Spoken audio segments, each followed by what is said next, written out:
Next, let's implement the clear cart function that allows the customer to remove all books from the shopping cart.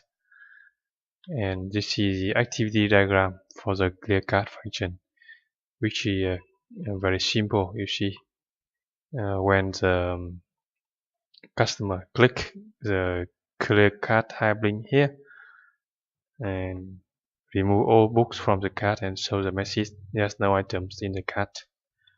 And this is a sequence diagram.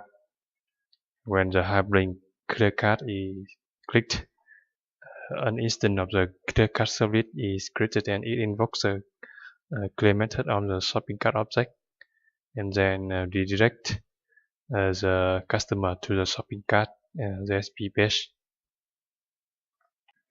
You see, previously we have the hyperlink clear cart here, which is not good. I think it's not good position, so we move it to the bottom button instead of a hyperlink. Okay, so update the shopping cart detail page.